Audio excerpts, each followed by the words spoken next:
I'm not including all of you in this. I know precisely whom I've selected so as not to interfere with the fulfillment of Scripture. The one who ate bread at my table will stab me in the back.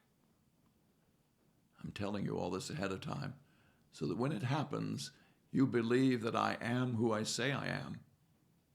Make sure you get this right. Receiving someone I send is the same as receiving me, just as receiving me is the same as receiving the one who sent me.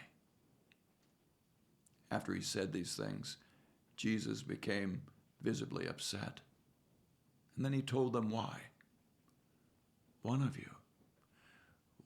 you is going to betray me.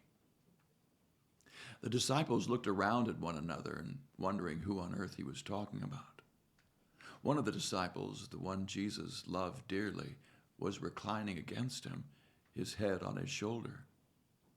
Peter motioned to him to ask who Jesus might be talking about. So, being the closest, he said, "Master, who?" Jesus said, "The one to whom I give this crust of bread after I've dipped it." Then he dipped the crust and gave it to Judas, son of Simon the Iscariot. As soon as the bread was in his hand, Satan entered him.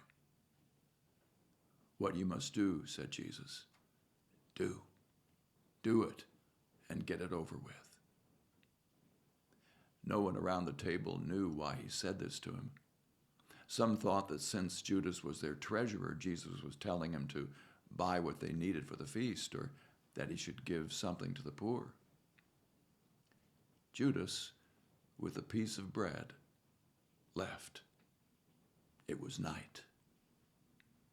When he had left, Jesus said, "Now, the Son of Man is seen for who he is, and God seen for who he is in him. The moment God is seen in him, God's glory will be on display. In glorifying him, he himself is glorified. Glory all around. Children, I'm with you for only a short time longer. You're going to look high and low for me, but just as I told the Jews, I'm telling you, where I go, you are not able to come. Let me give you a new command. Love one another. In the same way I loved you, you love one another. This is how everyone will recognize that you are my disciples, when they see the love you have for each other." Simon Peter asked, "Master, just where are you going?"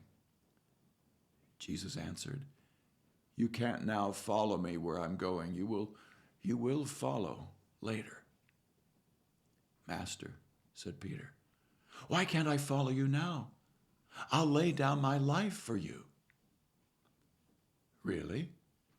You'll lay down your life for me?" "The truth is that before the rooster crows, you'll deny me 3 times.